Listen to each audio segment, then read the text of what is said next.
조선 후기 장이 서는 날이면 거리마다 사람들의 발길이 끊이지 않았습니다.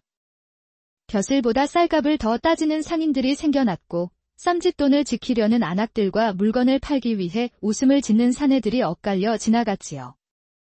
그 시절은 돈이 움직이는 속도가 사람의 이름보다 빨랐습니다. 그를 모르는 장돌뱅이라도 장터에서는 어엿한 주인이 될 수 있었던 때였습니다. 한만석. 그는 그런 세월을 딛고 일어선 사내였습니다. 한양에서 한만석 이름 석자를 모를 사람이 없을 만큼 최고의 거상이었지만 정작 그는 몰랐습니다. 한글도 한자도 이름 석자를 스스로 써본 적조차 없었지요. 그렇다고 세상살이에 모자란 점이 있었느냐 하면 전혀 그렇지 않았습니다. 15살의 짐꾼으로 장에 나섰고 20살 무렵에는 남들보다 2걸음 빠르게 값을 맞추며 흥정을 이끌 줄 아는 사내가 되어 있었습니다. 사람을 보는 눈이 있었고 손익을 따지는 데는 책보다 정확했습니다. 믿고 따르는 사람도 많았고 그가 한번 고개를 끄덕이면 10사람의 장사가 그대로 움직일 정도였지요. 그러나 아주 가끔 장터를 돌아다니다가 붓글씨로 정갈하게 쓰인 간판을 마주할 때면 그는 잠시 걸음을 멈추곤 했습니다. 저 글자들이 어떤 뜻을 담고 있을까? 내가 알았더라면 더 좋았을까? 부끄러움은 아니었습니다. 그보다는 어릴 적 잃어버린 무언가를 오래 바라보는 듯한 그런 마음이었지요. 그는 말없이 미소를 짓고 다시 발걸음을 옮겼습니다. 장터는 여전히 분주했고 사람들은 여전히 바빴습니다. 그날도 그런 날 중 하나였습니다. 그 아이를 만나기 전까진 말이지요. 이 이야기는 조선말 최고 거상 한만석과 장터에서조차도 그를 놓지 않던 도겸의 우연한 만남에서 시작됩니다. 한만석은 천석이라는 사내와 함께 일을 하고 있었습니다. 천석은 만석의 모든 일을 맡아 하고 있는 만석이 가장 믿는 사내였지요. 한만석이 천석을 처음 본 건 지금으로부터 20해도 넘은 일입니다. 그날은 장이 설 무렵 비가 억수같이 퍼붓던 여름 아침이었지요. 시장 초입구석에서 젖은 짐 보따리를 끌어안고 있던 20살 남짓한 청년.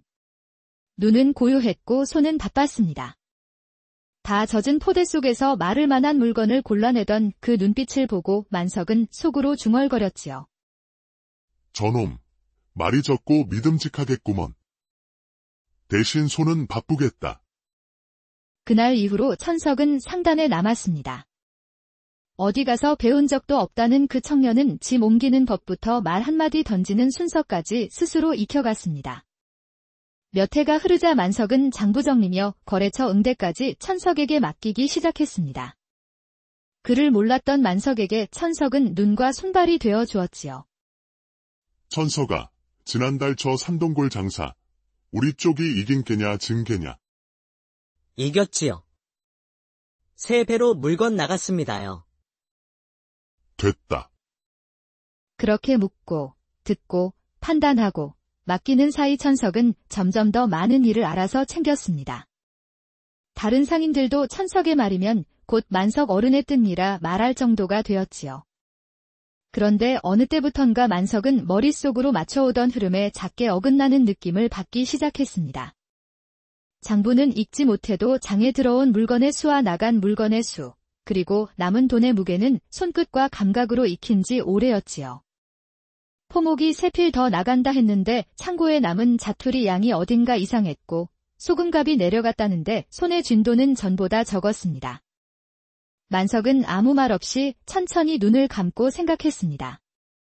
며칠이 지나고 다시 비슷한 일이 이어졌을 때에도 그는 조용히 말없이 하늘만 바라보았습니다.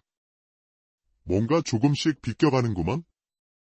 그저 그 생각뿐이었습니다. 의심은 있었지만 꾸짖지 않았습니다. 그는 이미 알고 있었거든요. 천석이 조금씩 꾀를 부리고 있다는 것을. 그날 저녁, 늦게까지 남은 천석이 장부를 챙겨 방으로 들어오며 말했습니다. 주인어른, 그 은주 거래는 제가 직접 마무리 짓겠습니다. 올해는 쌀값이 들쑥날쑥해서 괜히 어물쩍 넘기면 손해입니다. 만석은 말없이 고개를 끄덕이며 술잔을 내밀었습니다. 그래, 내가 알아서 해봐라. 내 말대로 올해는 헐값도 받기는 글렀어. 술잔을 받은 천석은 말끝에 머뭇거림이 있었지만 곧 아무렇지 않게 웃고 장부를 안고 방을 나갔습니다. 곁에 있던 하인 하나가 낮은 소리로 말했습니다. 주인어른, 그 사내가 무슨 일을 좀 꾸미는 듯도 합니다. 만석은 팔짱을 낀 채 한참 앉아 있다가 말했습니다. 사람이란 게 다 옳기만 하진 않더구나. 나도 젊을 땐 조금 손댄 적도 있었거든. 하인은 말없이 고개를 끄덕였습니다. 그걸 안다고 다그치면 아무도 남지 않아. 사람 쓰는 일은 손해도 감수하는 법이지. 방 안은 조용했고 멀리서 천석이 장부를 정리하며 흥얼대는 콧노래 소리가 들려왔습니다. 만석은 창밖을 내다보다가 스스로 중얼거렸습니다. 믿는다는 건 말이야. 그 사람이 모르는 채로 다 알고 있어 주는 것이지. 한만석과 도겸의 특별한 만남이 시작되었던 바로 그날. 그날은 장이 서는 날이었습니다. 봄이 바람을 타고 시장 골목에 퍼지고 상인들의 고함 속에 은근한 한약 냄새가 섞여 돌아다니던 오전 무렵이었지요. 한만석은 상단마당을 한 바퀴 돌아보다가 오래전 장을 누비던 시절처럼 가볍게 골목길을 걸었습니다.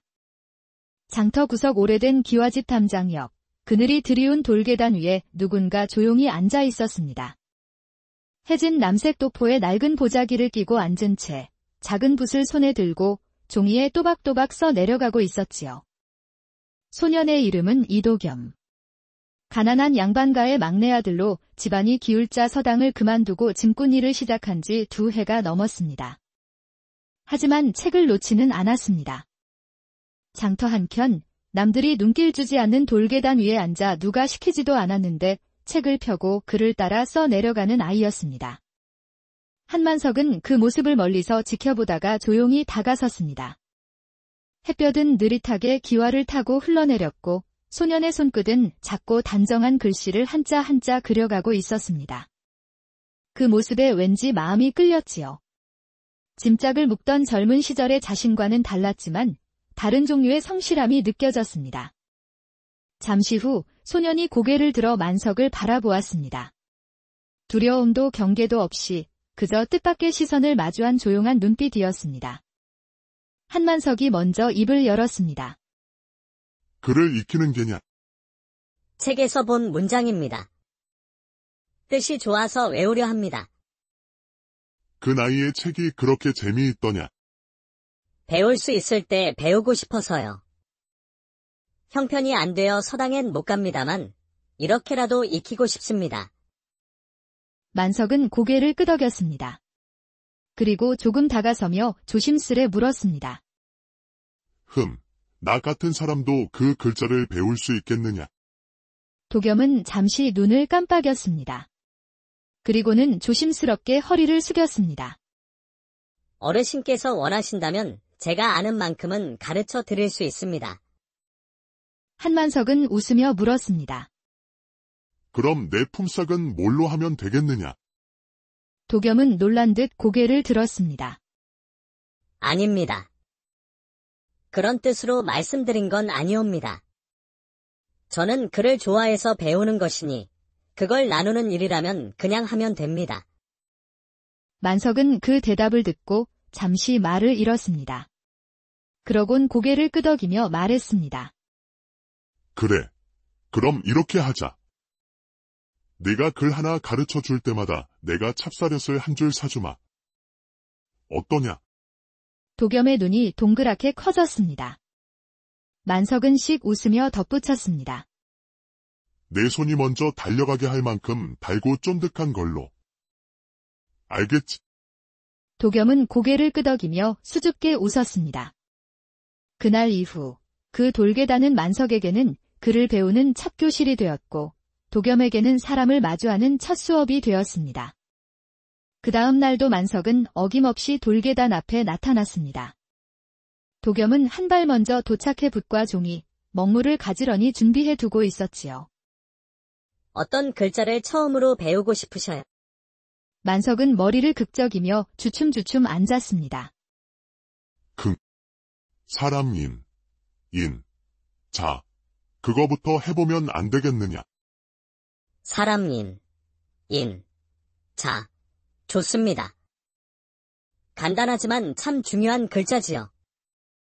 도겸은 종이에 사람인, 자를 또박또박 써 내려갔습니다. 그 손놀림은 아직 어린 나이답지 않게 또렷하고 침착했지요. 자, 어르신, 이렇게 쓰시면 됩니다. 그는 붓을 건넸습니다. 만석은 붓을 받아들고 한참을 들여다봤습니다. 손끝이 어색하고 어깨가 자꾸만 들썩거렸습니다. 이놈 참. 붓이 손에서 자꾸 미끄러지는구먼? 그는 민망한 듯 웃었습니다. 처음엔 다 그렇습니다. 붓을 너무 꽉 잡지 마시고요. 손끝에 힘을 살짝만 주시고 숨 내쉬듯이 살짝 눌러보세요. 도겸은 말도 조용조용하게 귀에 쏙쏙 들어오게 가르쳤습니다. 만석은 종이에 붓을 얹었습니다. 글씨는 비뚤했고 먹물은 한쪽으로 번졌지만 그 한자엔 이상하게도 집중이 담겨 있었지요. 도겸이 웃으며 말했습니다. 첫 글씨치고는 참 괜찮습니다. 만석은 슬쩍 눈을 찡긋했습니다. 너는 장사치가 되면 말도 참 살갑게 할 놈이겠다. 둘은 그렇게 마주 앉아 글자 하나를 반복해서 써 내려갔습니다. 며칠이 지나고 무더운 날이었습니다. 만석은 외산, 자를 연습하다가 손을 삐끗하며 붓을 놓쳤습니다. 도겸이 놀라며 물었습니다. 괜찮으세요? 손 다치신 건 아니고요? 만석은 손을 털며 말했습니다. 괜찮다. 괜찮아. 붓이 내 손에 정이 안 붙은 게지. 도겸은 잠깐 생각하더니 보자기 속에서 작은 종이 쪽지를 꺼냈습니다. 어르신, 이거 제가 집에서 혼자 연습한 글자입니다. 조금 흐트러졌지만 혹시 참고가 되실까 싶어서요. 이 쪽지에는 도겸이 연습한 글씨가 조심스레 적혀 있었습니다. 하나는 작고 하나는 크고 획이 삐뚤기도 했지만 분명 정성이 묻어 있었습니다. 만석은 조용히 그 쪽지를 한참 들여다보았습니다. 그리고 나직이 말했습니다. 그래, 이렇게 어린 녀석이 내가 뭘 힘들어하는지 먼저 알아채고 이걸 준비해줬구나. 도겸이 고개를 갸웃하자 만석은 천천히 말을 이었습니다. 도겸아, 이런 마음은 책 속에 안 써있다.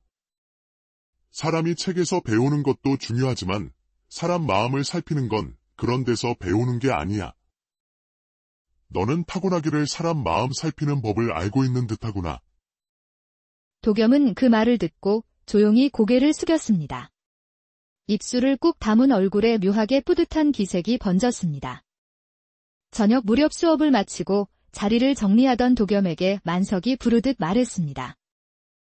도겸아. 어르신. 찹쌀엿 말이다. 오늘은 2줄로 사주마. 도겸이 눈을 깜빡였습니다. 글자 하나밖에 안 배웠는데요. 만석은 씩 웃었습니다. 그래도 오늘은 글자보다 더 귀한 걸 배운 날이야. 내가 준 쪽지. 그 마음이 고마워서 그러는 거다. 도겸은 풋하고 웃으며 그 말뜻을 가만히 되새겼습니다. 그리고는 조용히 고개를 숙였습니다. 감사합니다, 어르신. 그렇게 만석 영감과 도겸의 수업은 한 달이 넘게 계속해서 이어져 갔습니다. 어느 날 수업을 마친 만석은 종이 한 장을 도겸에게 건넸습니다. 이거 받아라. 도겸이 펼쳐보니 아무것도 적혀있지 않은 백지 한 장뿐이었습니다. 고개를 갸웃하는 도겸에게 만석이 슬쩍 웃으며 말했습니다. 시장 어기 찹쌀엿 가게 알지. 거기 가서 이 종이를 보여주고 내 이름을 말하거라. 그러면 15줄을 줄 게다. 예. 그런데 봉투에 아무것도 안 적혀 있는데요. 괜찮다. 그 엿장수는 내 이름만 들으면 다 알 게야. 얼굴도 글씨도 필요 없을 게다. 도겸은 고개를 끄덕이면서도 어딘가 찜찜한 마음으로 종이를 품에 넣었습니다. 잠시 뒤 도겸은 시장 골목 끝 찹쌀역 가게 앞에 섰습니다. 노릇노릇하게 윤이 나는 엿이 진열돼 있었고 엿장수는 엿을 젓다가 도겸을 올려다보았습니다. 도겸은 조심스럽게 종이를 내밀었습니다. 이 종이는 만석 어르신께서 주신 겁니다. 15줄이라고 하셨습니다. 엿장수는 종이를 펼쳐보더니 잠시 말없이 도겸을 바라봤습니다. 이 빈 종이잖아. 도겸이 말없이 고개를 끄덕이자 엿장수는 한 박자 늦게 웃으며 고개를 끄덕였습니다. 그 양반이 보냈다면 맞겠지. 글 없이도 신용되는 분이거든. 그러고는 장정 손바닥 크기의 찹쌀엿 5줄을 정갈하게 접은 천 보따리에 싸서 내주었습니다. 도겸은 조심스럽게 그것을 받아들고 엿장수를 향해 깊이 고개를 숙였습니다. 돌아오는 길, 도겸은 품 안의 종이와 엿을 번갈아 바라보며 말없이 생각에 잠겼습니다. 글자가 없어도 이렇게 믿어주는 사람이 있구나. 그날 저녁, 도겸은 찹쌀엿을 품에 꼭 안고 만석 앞에 돌아왔습니다. 천 보따리를 풀어 5줄의 엿을 조심스럽게 내밀며 말했습니다. 잘 받아왔습니다. 엿장수께서 어르신 이름만 듣고 말없이 내주시더군요. 만석은 고개를 끄덕였습니다. 그 사람하고는 꽤 오래됐지. 내가 그 사람에게 꾸준히 엿을 사왔으니 그것만으로도 나를 믿게 된 걸게야. 도겸은 한동안 조용히 앉아 있었습니다. 그리고는 머뭇거리며 품속에서 작은 책 한 권을 꺼냈습니다. 책의 겉장은 낡았고 귀퉁이는 몇 번이나 접힌 자국이 있었습니다. 이건 제가 어릴 적부터 아껴본 책입니다. 처음 읽었을 때부터 손에서 놓기 싫더군요. 만석은 조용히 고개를 끄덕였습니다. 내가 참 아끼던 거였구나. 도겸은 옅게 미소 지으며 덧붙였습니다. 오늘처럼 많이 주신 건 처음이라 그 마음이 너무 고마워서 저도 뭘 드리고 싶었습니다. 만석은 책을 조심스럽게 펼쳤습니다. 페이지 사이에 남아있는 도겸의 손때가 느껴졌습니다. 나한텐 이게 새 책이지. 이거야말로 진짜 귀한 선물이구나. 며칠 뒤에는 또 다른 일이 있었습니다. 그날은 자를 배우는 날이었지요. 만석이 붓을 들어 종이에 글씨를 써 내려가다가 도겸 쪽을 힐끔 바라보며 말했습니다. 도겸아, 우리 글자 쓰기 내기 한번 해볼래? 예. 내기요. 그래. 누가 더 보기 좋겠으나 해보자. 내가 지면 찹쌀엿은 내가 사고, 내가 이기면 너는 군밤 하나 사오는 거다. 어떠냐? 도겸은 잠깐 망설이다가 웃으며 고개를 끄덕였습니다. 좋습니다. 하지만 제가 이길 수도 있습니다. 그걸 기대하고 말한 거다. 이놈아. 둘은 나란히 앉아 붓을 들었습니다. 도겸은 또박또박, 만석은 덜컥덜컥. 글씨는 삐뚤했지만 둘 다 표정은 누구보다 진지했습니다. 서로의 글씨를 들여다보던 도겸이 말했습니다. 어르신 글자가 꼭 술단지 같습니다. 그 말은 내가 이겼다는 거냐, 졌다는 거냐? 글씨는 제가 나은 것 같은데 어르신 글씨가 더 술맛이 느껴집니다. 둘은 그렇게 한참을 웃었습니다. 그 나날들 속에서 글자보다 더 깊은 정이 쌓여갔고 붓보다도 따뜻한 손길이 서로를 감싸주었습니다. 그렇게 그 둘은 가까워졌고 계절이 바뀌고 가을바람이 부는 날이었습니다. 하늘은 높고 장터에는 누런 국화가 걸려 있었지요. 이제 도겸은 만석의 집에서 글 공부를 하고 있었습니다. 그날도 도겸은 만석과 글씨 연습을 마치고 상단마루에 앉아 장부를 살펴보고 있었습니다. 이거 좀 이상한데.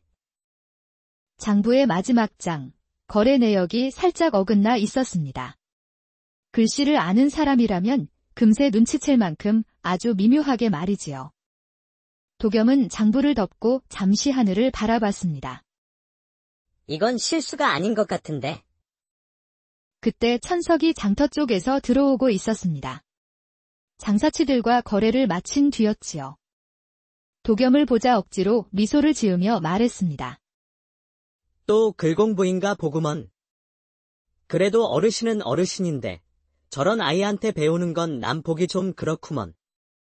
도겸은 대답하지 않고 고개만 살짝 숙였습니다. 천석은 그 모습이 못마땅했는지 툭 내뱉듯 말했습니다. 가끔은 말이야, 너무 가까이 있는 게 불편할 수도 있어. 그리고는 휙 돌아서 걸어가 버렸습니다. 해질 무렵 만석은 장터 한켠에서 저녁 노을을 바라보고 있었습니다. 도겸이 조심스럽게 다가갔습니다.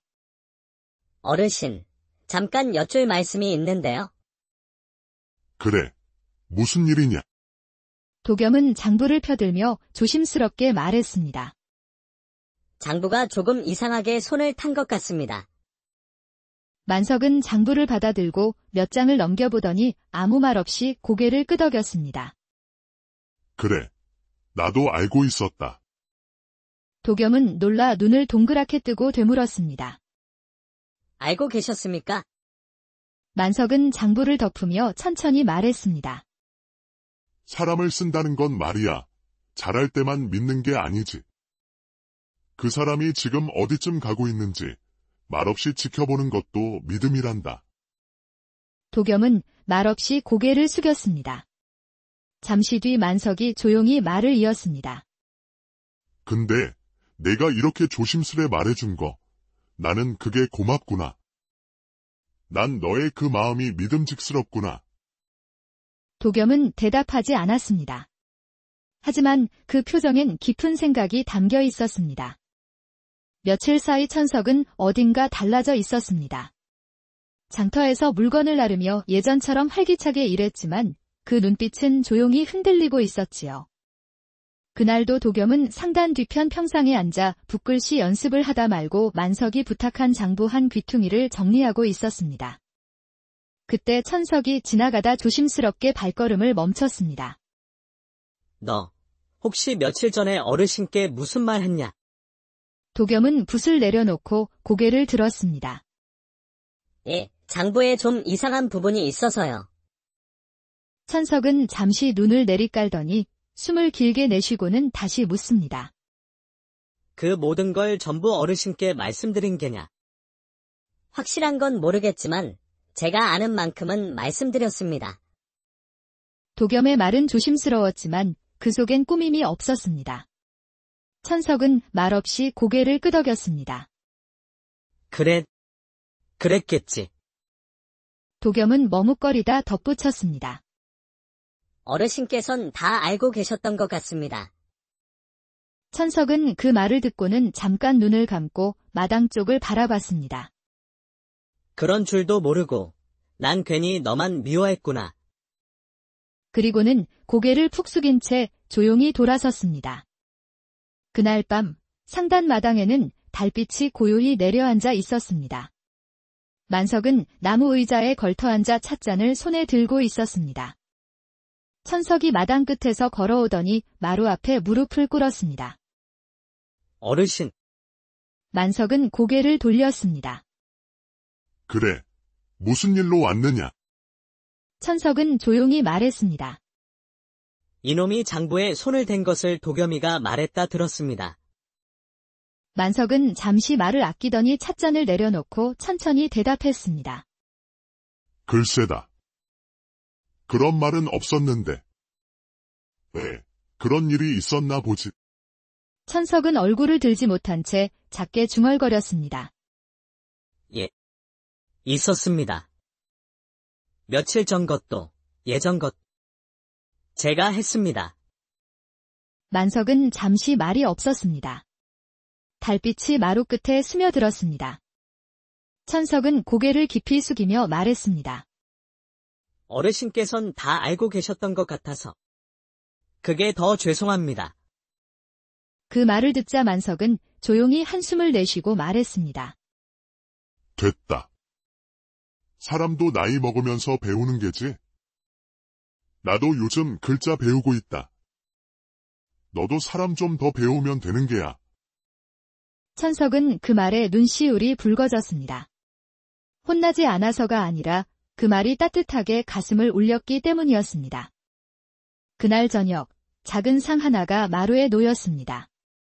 된장국, 묵은지, 따끈한 보리밥, 그리고 도겸이 손수 구운 고등어 한 토막이 함께였지요. 만석이 웃으며 말했습니다. 자, 오늘은 특별히 셋이 같이 먹는 날이다. 글 선생도 있고, 장부꾼도 있고, 밥상에 앉을 만한 인연이지. 도겸은 수줍게 웃으며 수저를 들었고 천석도 쑥스럽게 웃으며 자리에 앉았습니다. 셋은 그날 저녁 많은 말을 나누지 않았지만 밥 위로 전해지는 따뜻한 마음은 말보다 깊고 넉넉했습니다. 늦가을 하늘은 높고 공기는 차가웠지만 상단 마루에는 따뜻한 온기가 머물고 있었습니다. 만석은 도겸과 나란히 앉아 붓을 들고 있었지요. 오늘은 길도, 자 써보시겠습니까? 만석은 붓을 천천히 눌렀다 떼며 말했지요. 도겸아, 내가 말이다. 언젠가 꼭 도겸이 내 이름을 내 손으로 적어보고 싶더구나. 도겸은 미소를 지으며 고개를 끄덕였습니다.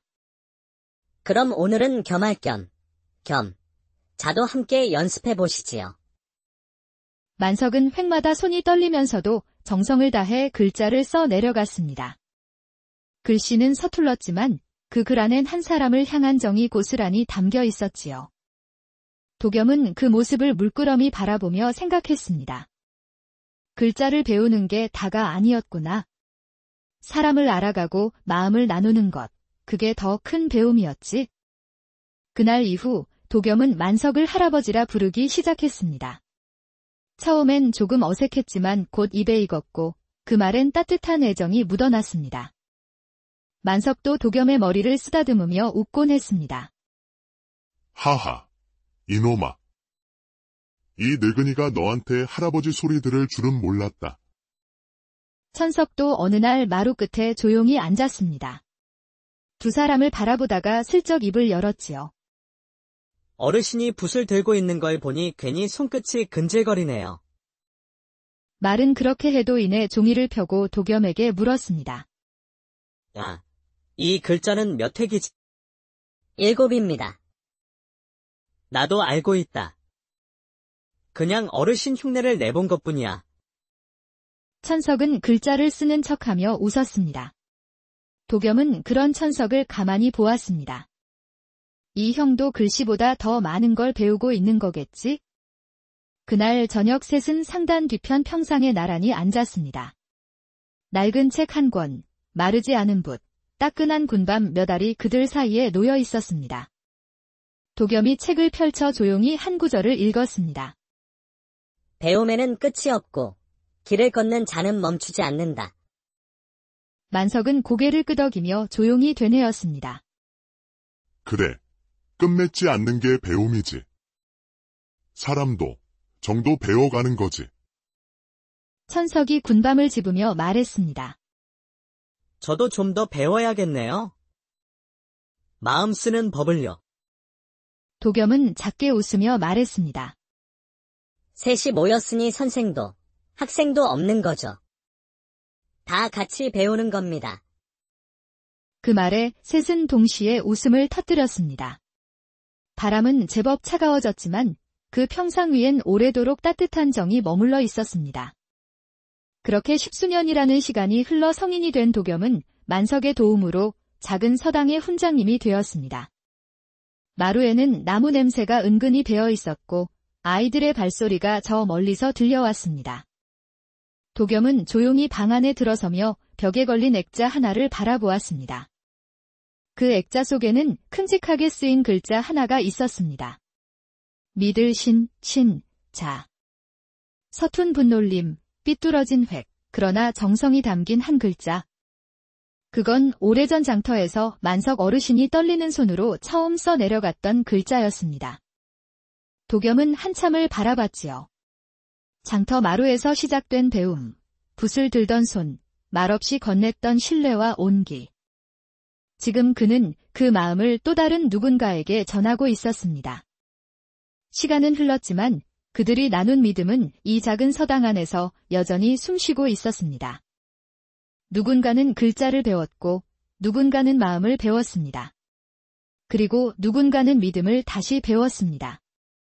사람과 사람이 만나 함께 웃고 때로는 다투고 결국은 조선 후기 장이 서는 날이면 거리마다 사람들의 발길이 끊이지 않았습니다. 벼슬보다 쌀값을 더 따지는 상인들이 생겨났고 쌈짓돈을 지키려는 안악들과 물건을 팔기 위해 웃음을 짓는 사내들이 엇갈려 지나갔지요. 그 시절은 돈이 움직이는 속도가 사람의 이름보다 빨랐습니다. 그를 모르는 장돌뱅이라도 장터에서는 어엿한 주인이 될 수 있었던 때였습니다. 한만석. 그는 그런 세월을 딛고 일어선 사내였습니다. 한양에서 한만석 이름 석자를 모를 사람이 없을 만큼 최고의 거상이었지만 정작 그는 몰랐습니다. 한글도 한자도 이름 석자를 스스로 써본 적조차 없었지요. 그렇다고 세상살이에 모자란 점이 있었느냐 하면 전혀 그렇지 않았습니다. 15살의 짐꾼으로 장에 나섰고 20살 무렵에는 남들보다 2걸음 빠르게 값을 맞추며 흥정을 이끌 줄 아는 사내가 되어 있었습니다. 사람을 보는 눈이 있었고 손익을 따지는 데는 책보다 정확했습니다. 믿고 따르는 사람도 많았고 그가 한번 고개를 끄덕이면 10사람의 장사가 그대로 움직일 정도였지요. 그러나 아주 가끔 장터를 돌아다니다가 붓글씨로 정갈하게 쓰인 간판을 마주할 때면 그는 잠시 걸음을 멈추곤 했습니다. 저 글자들이 어떤 뜻을 담고 있을까? 내가 알았더라면 더 좋았을까? 부끄러움은 아니었습니다. 그보다는 어릴 적 잃어버린 무언가를 오래 바라보는 듯한 그런 마음이었지요. 그는 말없이 미소를 짓고 다시 발걸음을 옮겼습니다. 장터는 여전히 분주했고 사람들은 여전히 바빴습니다. 그날도 그런 날 중 하나였습니다. 그 아이를 만나기 전까진 말이지요. 이 이야기는 조선말 최고거상 한만석과 장터에서조차도 그를 놓지 않던 도겸의 우연한 만남에서 시작됩니다. 한만석은 천석이라는 사내와 함께 일을 하고 있었습니다. 천석은 만석의 모든 일을 맡아 하고 있는 만석이 가장 믿는 사내였지요. 한만석이 천석을 처음 본 건 지금으로부터 20해도 넘은 일입니다. 그날은 장이 설 무렵 비가 억수같이 퍼붓던 여름 아침이었지요. 시장 초입구석에서 젖은 짐 보따리를 끌어안고 있던 20살 남짓한 청년.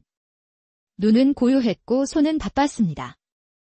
다 젖은 포대 속에서 마를 만한 물건을 골라내던 그 눈빛을 보고 만석은 속으로 중얼거렸지요. 저놈, 말이 적고 믿음직하겠구먼. 대신 손은 바쁘겠다. 그날 이후로 천석은 상단에 남았습니다.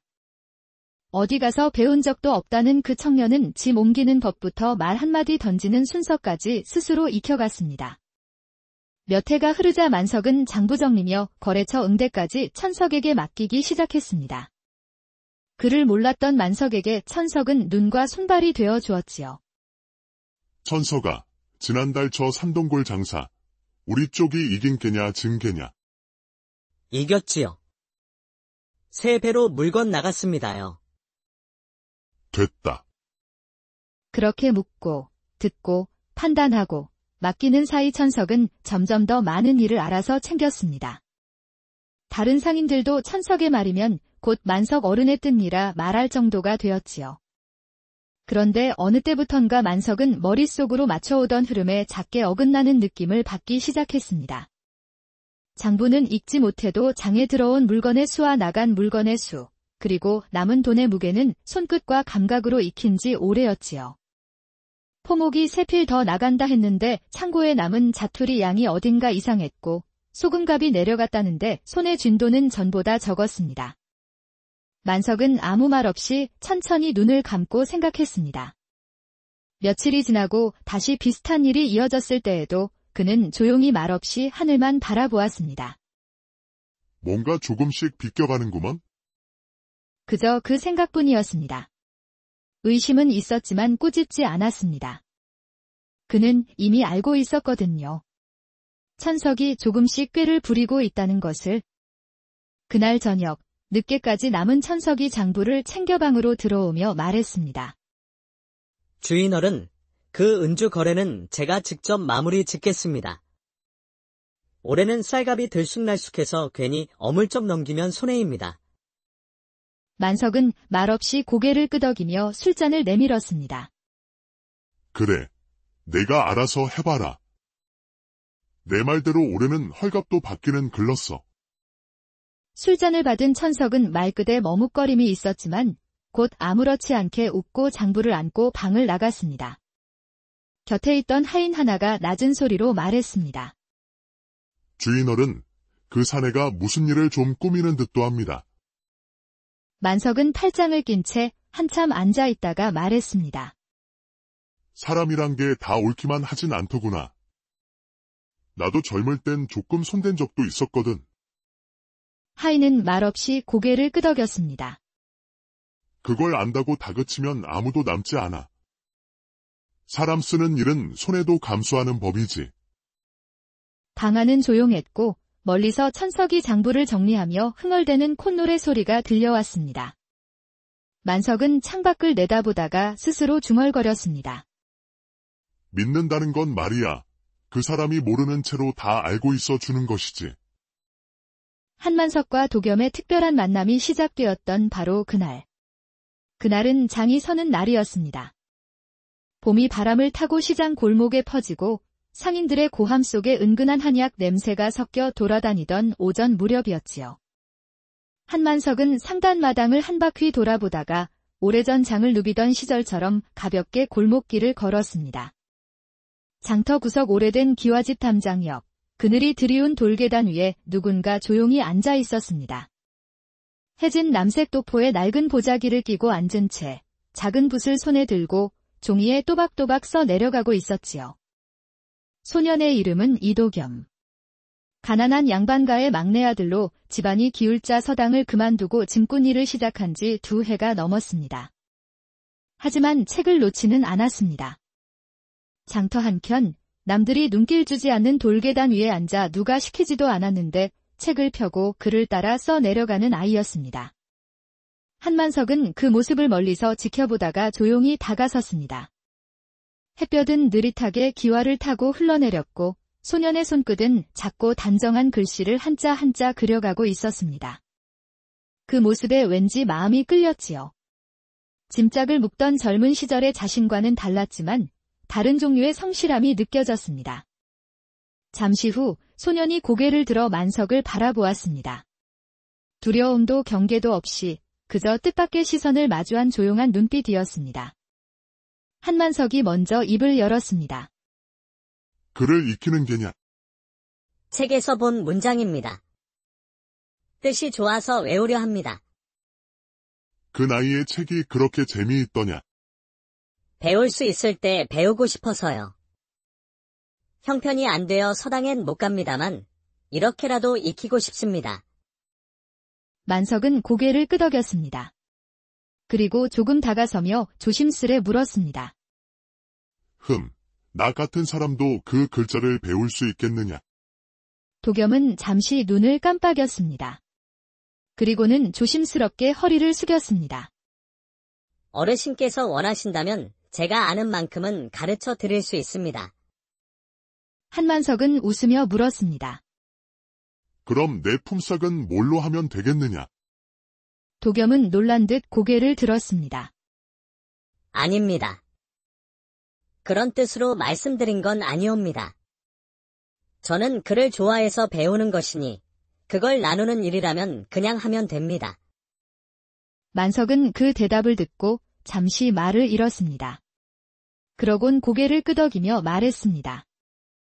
그래. 그럼 이렇게 하자. 네가 글 하나 가르쳐 줄 때마다 내가 찹쌀엿을 한 줄 사주마.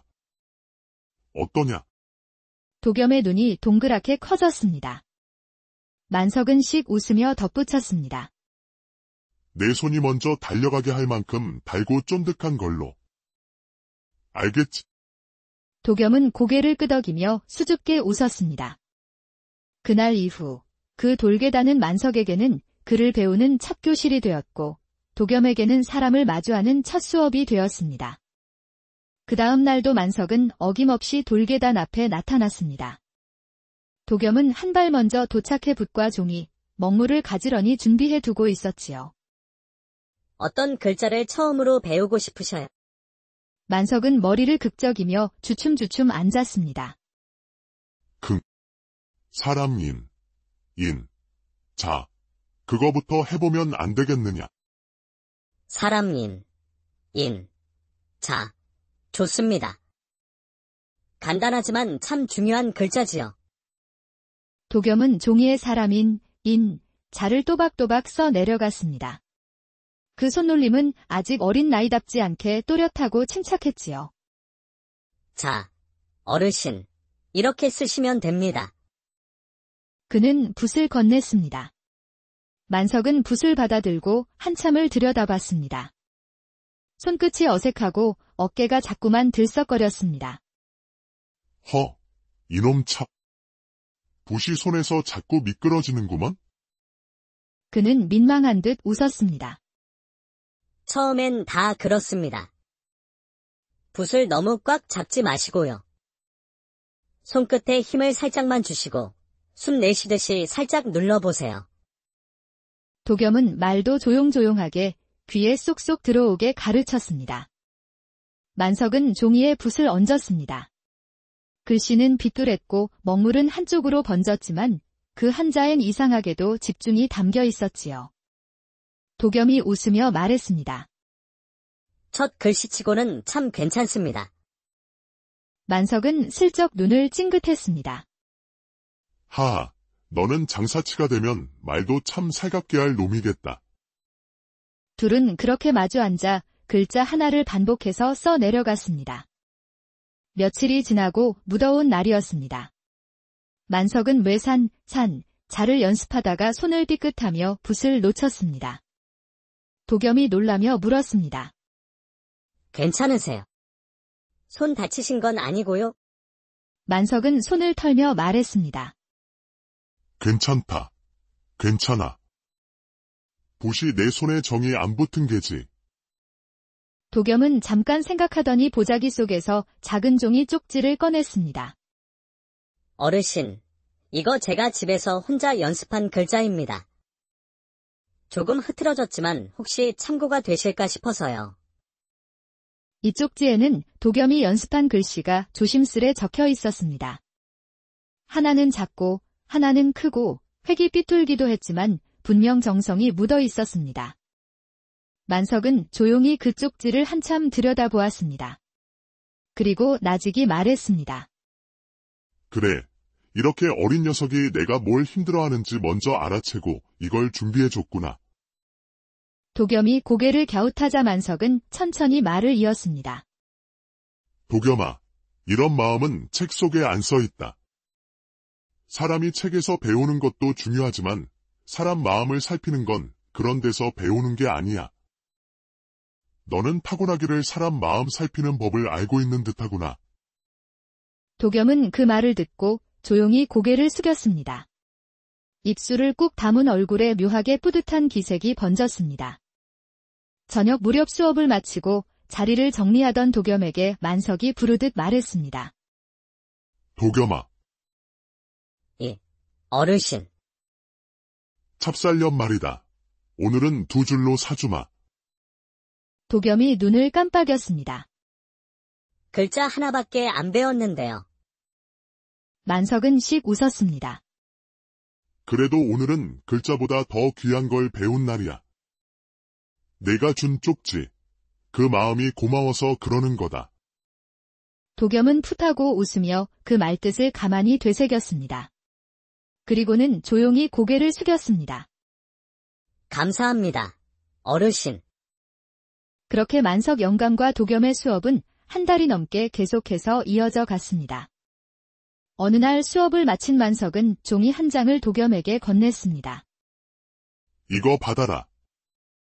도겸이 펼쳐보니 아무것도 적혀있지 않은 백지 한 장뿐이었습니다. 고개를 갸웃하는 도겸에게 만석이 슬쩍 웃으며 말했습니다. 시장 어기 찹쌀엿 가게 알지? 거기 가서 이 종이를 보여주고 내 이름을 말하거라. 그러면 15줄을 줄 게다. 예. 그런데 봉투에 아무것도 안 적혀 있는데요. 괜찮다. 그 엿장수는 내 이름만 들으면 다 알게야. 얼굴도 글씨도 필요 없을 게다. 도겸은 고개를 끄덕이면서도 어딘가 찜찜한 마음으로 종이를 품에 넣었습니다. 잠시 뒤 도겸은 시장 골목 끝 찹쌀엿 가게 앞에 섰습니다. 노릇노릇하게 윤이 나는 엿이 진열돼 있었고 엿장수는 엿을 젓다가 도겸을 올려다보았습니다. 도겸은 조심스럽게 종이를 내밀었습니다. 이 종이는 만석 어르신께서 주신 겁니다.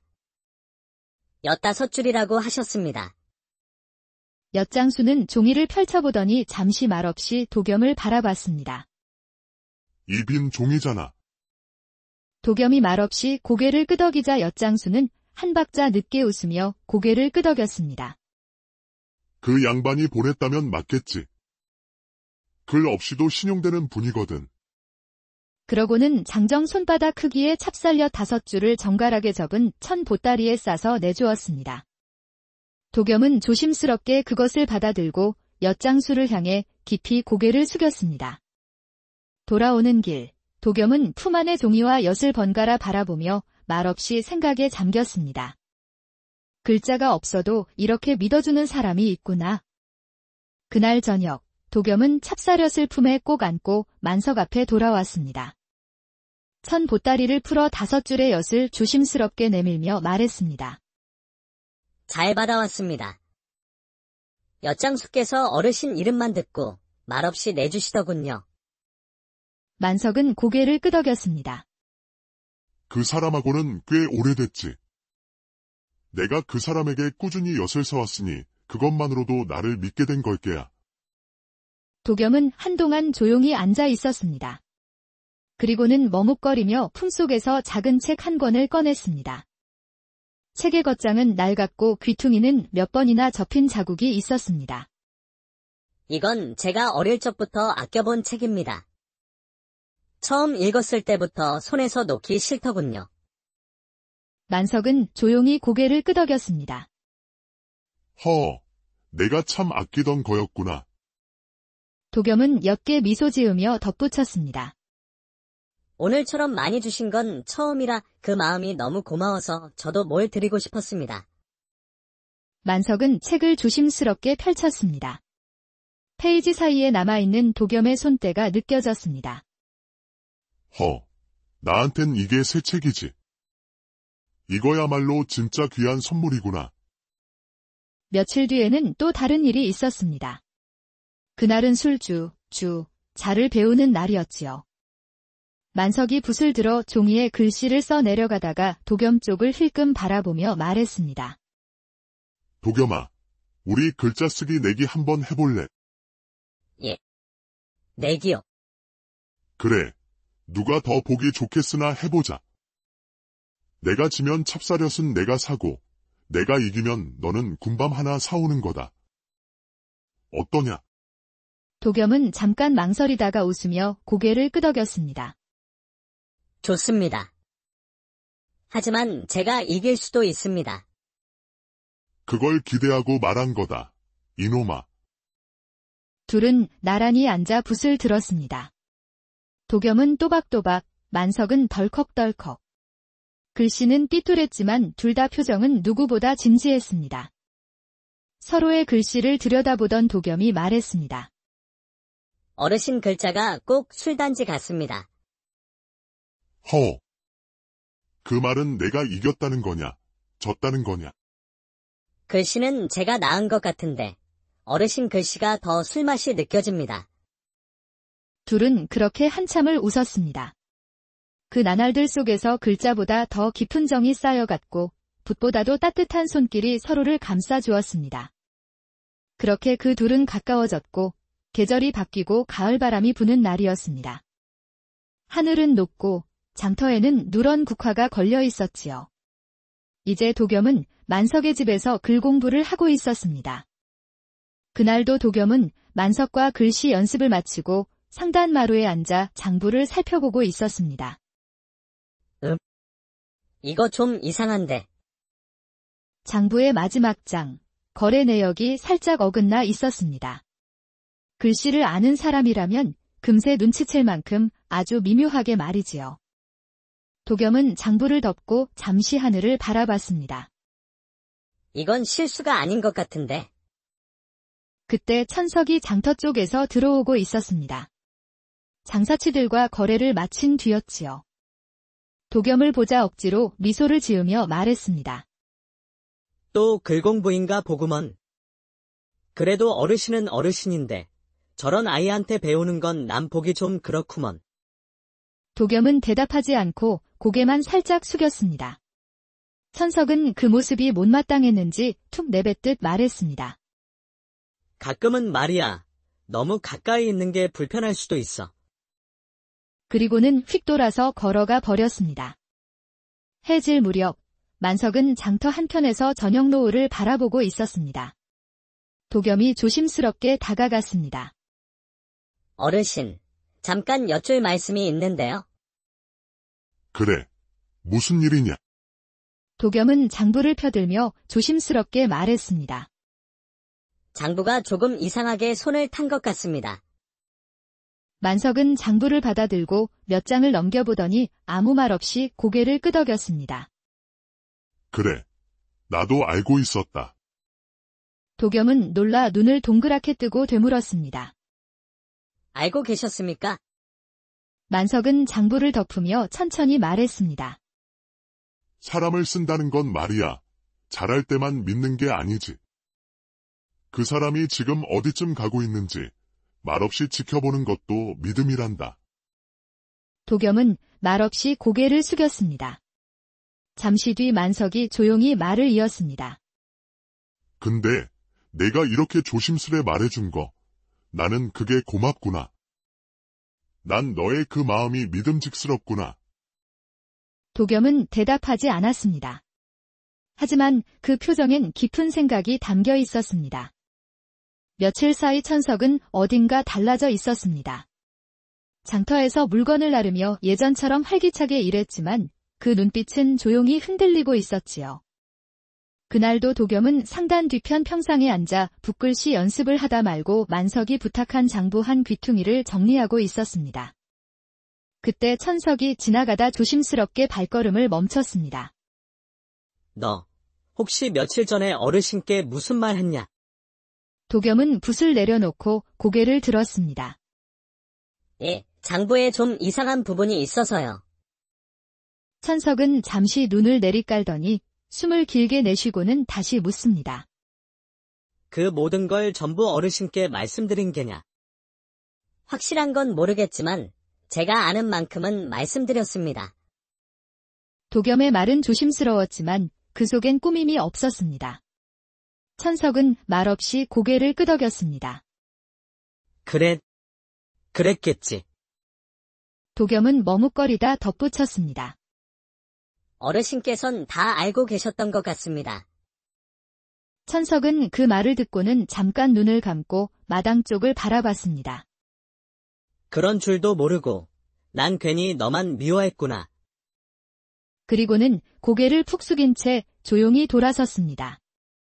그날 밤 상단 마당에는 달빛이 고요히 내려앉아 있었습니다. 만석은 나무 의자에 걸터앉아 찻잔을 손에 들고 있었습니다. 천석이 마당 끝에서 걸어오더니 마루 앞에 무릎을 꿇었습니다. 어르신. 만석은 고개를 돌렸습니다. 그래. 무슨 일로 왔느냐? 천석은 조용히 말했습니다. 이놈이 장부에 손을 댄 것을 도겸이가 말했다 들었습니다. 만석은 잠시 말을 아끼더니 찻잔을 내려놓고 천천히 대답했습니다. 글쎄다. 그런 말은 없었는데. 왜, 그런 일이 있었나 보지. 천석은 얼굴을 들지 못한 채 작게 중얼거렸습니다. 예. 있었습니다. 며칠 전 것도, 예전 것. 제가 했습니다. 만석은 잠시 말이 없었습니다. 달빛이 마루 끝에 스며들었습니다. 천석은 고개를 깊이 숙이며 말했습니다. 어르신께선 다 알고 계셨던 것 같아서. 그게 더 죄송합니다. 그 말을 듣자 만석은 조용히 한숨을 내쉬고 말했습니다. 됐다. 사람도 나이 먹으면서 배우는 게지. 나도 요즘 글자 배우고 있다. 너도 사람 좀 더 배우면 되는 게야. 천석은 그 말에 눈시울이 붉어졌습니다. 혼나지 않아서가 아니라 그 말이 따뜻하게 가슴을 울렸기 때문이었습니다. 그날 저녁, 작은 상 하나가 마루에 놓였습니다. 된장국, 묵은지, 따끈한 보리밥, 그리고 도겸이 손수 구운 고등어 한 토막이 함께였지요. 만석이 웃으며 말했습니다. 자, 오늘은 특별히 셋이 같이 먹는 날이다. 글 선생도 있고, 장부꾼도 있고, 밥상에 앉을 만한 인연이지. 도겸은 수줍게 웃으며 수저를 들었고 천석도 쑥스럽게 웃으며 자리에 앉았습니다. 셋은 그날 저녁 많은 말을 나누지 않았지만 밥 위로 전해지는 따뜻한 마음은 말보다 깊고 넉넉했습니다. 늦가을 하늘은 높고 공기는 차가웠지만 상단 마루에는 따뜻한 온기가 머물고 있었습니다. 만석은 도겸과 나란히 앉아 붓을 들고 있었지요. 오늘은 길도, 자 써보시겠습니까? 만석은 붓을 천천히 눌렀다 떼며 말했지요. 도겸아, 내가 말이다. 언젠가 꼭 도겸이 내 이름을 내 손으로 적어보고 싶더구나. 도겸은 미소를 지으며 고개를 끄덕였습니다. 그럼 오늘은 겸할 겸, 자도 함께 연습해 보시지요. 만석은 획마다 손이 떨리면서도 정성을 다해 글자를 써 내려갔습니다. 글씨는 서툴렀지만 그 글 안엔 한 사람을 향한 정이 고스란히 담겨 있었지요. 도겸은 그 모습을 물끄러미 바라보며 생각했습니다. 글자를 배우는 게 다가 아니었구나. 사람을 알아가고 마음을 나누는 것, 그게 더 큰 배움이었지. 그날 이후 도겸은 만석을 할아버지라 부르기 시작했습니다. 처음엔 조금 어색했지만 곧 입에 익었고 그 말엔 따뜻한 애정이 묻어났습니다. 만석도 도겸의 머리를 쓰다듬으며 웃곤 했습니다. 하하, 이놈아. 이 늙은이가 너한테 할아버지 소리 들을 줄은 몰랐다. 천석도 어느 날 마루 끝에 조용히 앉았습니다. 두 사람을 바라보다가 슬쩍 입을 열었지요. 어르신이 붓을 들고 있는 걸 보니 괜히 손끝이 근질거리네요. 말은 그렇게 해도 이내 종이를 펴고 도겸에게 물었습니다. 야, 이 글자는 몇 획이지? 7입니다. 나도 알고 있다. 그냥 어르신 흉내를 내본 것뿐이야. 천석은 글자를 쓰는 척하며 웃었습니다. 도겸은 그런 천석을 가만히 보았습니다. 이 형도 글씨보다 더 많은 걸 배우고 있는 거겠지? 그날 저녁 셋은 상단 뒤편 평상에 나란히 앉았습니다. 낡은 책 한 권, 마르지 않은 붓, 따끈한 군밤 몇 알이 그들 사이에 놓여 있었습니다. 도겸이 책을 펼쳐 조용히 한 구절을 읽었습니다. 배움에는 끝이 없고 길을 걷는 자는 멈추지 않는다. 만석은 고개를 끄덕이며 조용히 되뇌었습니다. 그래, 끝맺지 않는 게 배움이지. 사람도, 정도 배워가는 거지. 천석이 군밤을 집으며 말했습니다. 저도 좀 더 배워야겠네요. 마음 쓰는 법을요. 도겸은 작게 웃으며 말했습니다. 셋이 모였으니 선생도, 학생도 없는 거죠. 다 같이 배우는 겁니다. 그 말에 셋은 동시에 웃음을 터뜨렸습니다. 바람은 제법 차가워졌지만 그 평상 위엔 오래도록 따뜻한 정이 머물러 있었습니다. 그렇게 10수년이라는 시간이 흘러 성인이 된 도겸은 만석의 도움으로 작은 서당의 훈장님이 되었습니다. 마루에는 나무 냄새가 은근히 배어 있었고 아이들의 발소리가 저 멀리서 들려왔습니다. 도겸은 조용히 방 안에 들어서며 벽에 걸린 액자 하나를 바라보았습니다. 그 액자 속에는 큼직하게 쓰인 글자 하나가 있었습니다.